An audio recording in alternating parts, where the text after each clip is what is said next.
मुख्यमंत्री योगी आदित्यनाथ शुक्रवार को सहारनपुर पहुंचे। सीएम के मंच पर पहुंचते ही पूरा पंडाल योगी आदित्यनाथ जिंदाबाद के नारों से गूंज उठा। सीएम योगी ने पहले हाथ जोड़कर फिर हाथ हिलाकर जनता का अभिवादन किया। गंगोह के नवीन मंडी स्थल पर आयोजित जनसभा में मुख्यमंत्री योगी आदित्यनाथ ने भारत माता की जय से अपना संबोधन शुरू किया।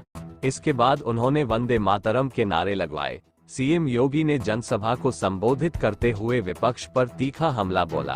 उन्होंने कहा कि सहारनपुर विकास की धारा के साथ जुड़कर विकसित भारत के सपने को पूरा कर रहा है। दिल्ली से देहरादून के बीच ग्रीन एक्सप्रेसवे बन रहा है। इस विकास की गति को जारी रखना है। सहारनपुर पर मां गंगा और यमुना की कृपा है। यहाँ का किसान और हस्तशिल्प और कारीगरी दूर तक मशहूर है। आज मुझे बहुत अच्छा लगता है जब मैं सहारनपुर आता हूं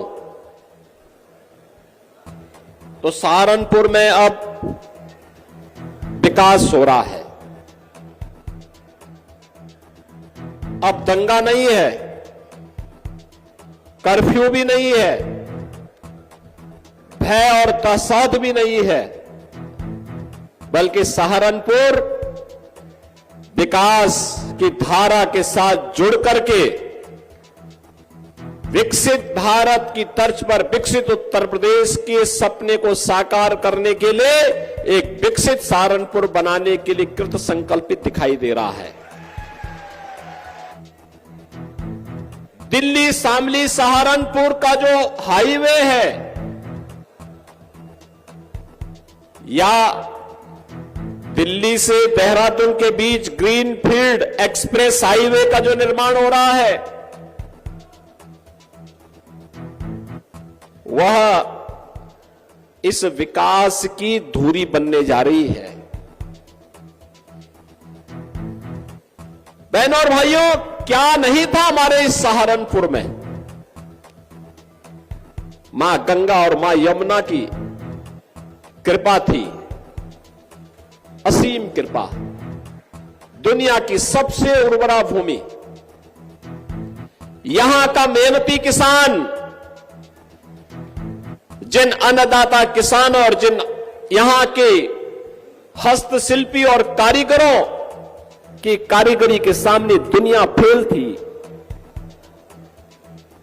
जिन अन्नदाता किसानों को स्वतंत्र भारत में पहली बार सम्मान देने का काम किया था, इसी माटी के लाल किसानों के मसीहा चौधरी चरण सिंह जी ने।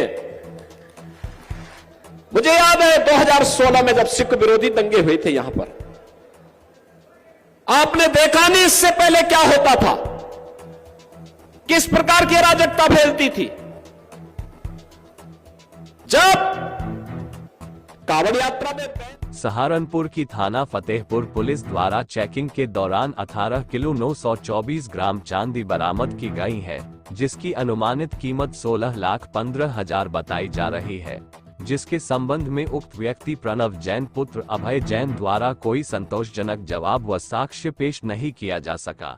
उक्त बरामद चांदी व गाड़ी के संबंध में एफएसटी टीम व आयकर विभाग को सूचित किया गया, जिनके द्वारा चुनाव आचार संहिता प्रभावी होने के कारण उपरोक्त चांदी को जब्त कर नियमानुसार आवश्यक विधिक कार्यवाही की जा रही है।